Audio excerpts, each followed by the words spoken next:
Africa Radio Morning Express ya Super Breakfast. Sasa tugeuzie macho kwenye eneo lingine ambapo duru ya tatu ya mazungumzo ya Irani na Marekani imeanza pale Uswizi jana Geneva pale na hii imejikita kwenye lile jambo la mpango wa nyuklia wa Irani.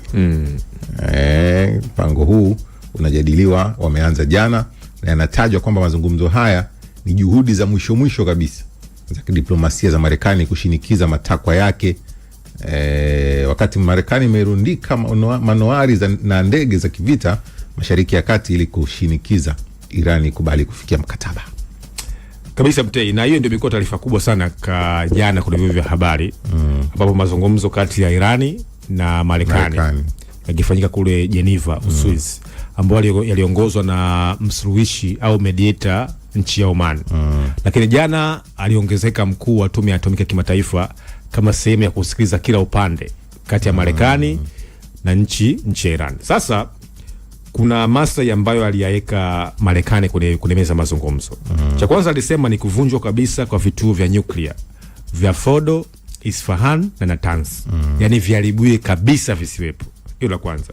Lakini la pili ni kuhamishwa uranium yote ya Iran iende katika nchi ya Marekani. Hii inachekesha kidogo.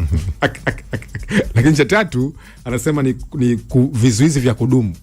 Yani kusiwe, yani baada ya kuvunjwa mifumo ya Natanz, Isfahan na Fordo na kuhamishwa kabisa, yani Iran iweke vizuizi vya kutoendelea tena na mpango wake wa nyuklia. Lakini cha nne anasema ni sera ya kutoruhusu uboreshaji wote wa nyuklia.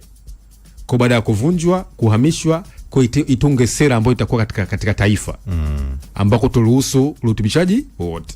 Lakini cha tano anasema ni kukiacha kituo kimoja tu cha Tehran cha tafiti cha nchi ya Iran. Sawa. Lakini ya mwisho sasa, baada hizo hatua zote za Iran kufanyika, Iran itaondolewa vikwazo na Marekani. Iran itaondolewa vikwazo na Marekani, vikwazo vya kiuchumi. Sasa upande wa Iran utazama, ikasema ipo tayari kusimamisha uboreshaji kwa muda. Kusimamisha uboreshaji kwa muda. Lakini Iran imekataa kabisa kuvunjwa kwa miundombinu yake ya Isfahan, Fordo na Natanz. Sawa? Lakini Iran inachotaka kuondolewa vikwazo vyake vya kiuchumi. Sawa? Lakini Iran inasema kwamba yenyewe ina haki ya kiraia na ina haki ya nchi kuweza kuendeleza mpango wake wa nyuklia kwa sababu haya ni maslahi yake ya ndani. Sasa baada ya mazungumzo kuwekwa mizani, sasa unafahamu negotiation lazima ile process ya give and take. Kwa Marekani alitoa maslahi yake na Irani akatoa. Sasa kipi ambacho tunakubaliana? Upande wa Irani ukatoka nje ukafanya side meeting ukayakataa huo mpango wa Marekani wote. Hoja ambayo wanajenga ni kwamba kama tukikubali tunaenda kuuza usalama wetu na uhuru wa nchi yetu. Sasa hapa hoja msingi Mtei nafikiri ya mjadala ni sio Irani kukataa mapendekezo, sababu mapendekezo Irani amekataa muda mrefu. Hoja msingi ni kwamba kwa nini Irani ana nguvu ya kukataa mapendekezo wakati akiwa amezungukwa na silaha za maangamizi? Umeelewa? Yani amezingirwa, hana uoga wowote, bado na simamo yake. Unakumbuka Trump alisema kwamba hapa anawashangaa Iran, nimewapelekea meli za kivita lakini still bado hawataka kukubali katika mpango wangu. Kwa mazungumzo ya jana ambayo yaliongozwa na waziri wa mambo ya nje wa Iran, upande wa Marekani ulikuwa Steve Witkoff, Jared Kushner, Marco Rubio, huku Abbas Araghchi na mwenzake Ali Shamkhani. Kwa Iran wamekataa haya mapendekezo ya Marekani. Sasa unajiuliza, unajua kwa mfano Iran wakikubali haya mapendekezo wamekwisha. Kwa sababu gani? Kwa sababu sasa hivi anaogopa kwa sababu si amefikia 60%. Ndio.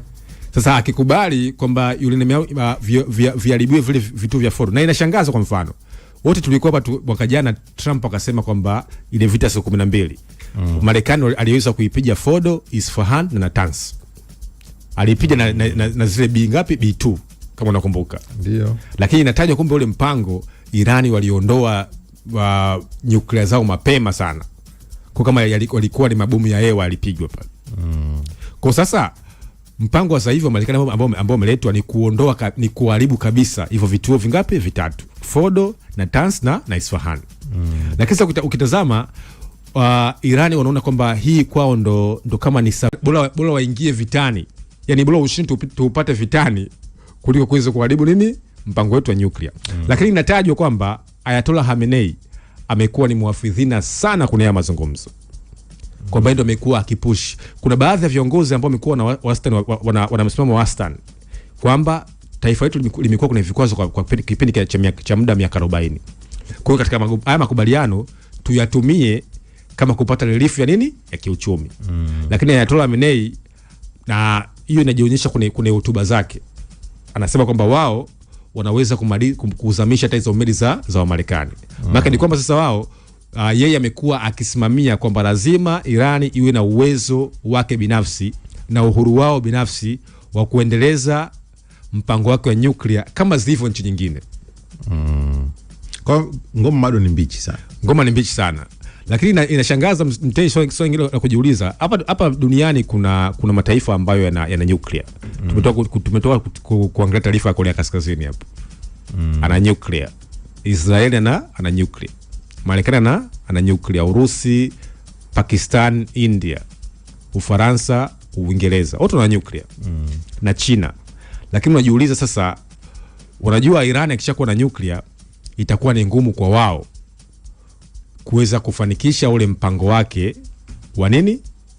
Wa kutengeneza Greater Israel Mashariki ya Kati. Kwa sababu unajua mpango wa Mashariki ya Kati, hizi nchi za Mashariki ya Kati ziwe zina majeshi ambayo sio kinzani dhidi ya uwepo wa Israel. Ndio maana Netanyahu analalamika nguvu za Misri. Kwa maana ya Misri kwa nini wana jeshi kubwa sana? Watatishia usalama wetu. Kwa mpango ni kwamba muwe na majeshi, lakini ni majeshi ambayo hayatishii dhaifu, of course. Hayatishii uwepo wa taifa la Israeli. Kwa hiyo sasa hii ni duru ya tatu. Utazama makubaliano bado hayajafikia nini? Hitimisho.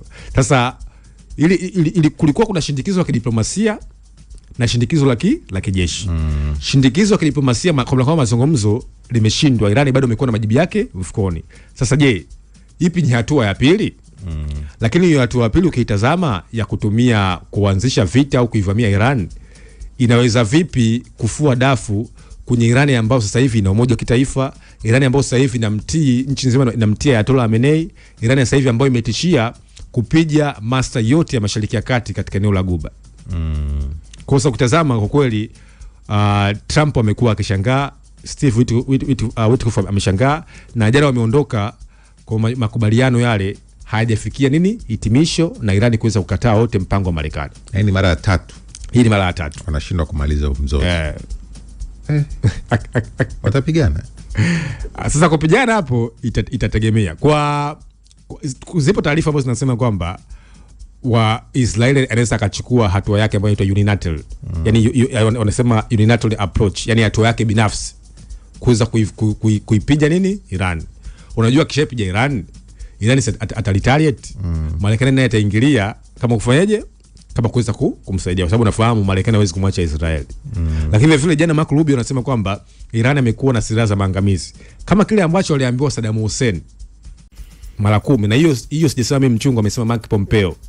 Kwa jamani, hawa sasa hivi Irani wana nguvu kubwa zaidi za kijeshi, na meli yao kubwa ile ya kijeshi ambayo inaweza kuchukua zaidi ya za F-15 zaidi ya 200 imetoka katika pwani ya Irani kwa ajili kile ambacho kilichoitwa kufanywa matengenezo ya vyoo, kwa sababu imekuwa ina shida.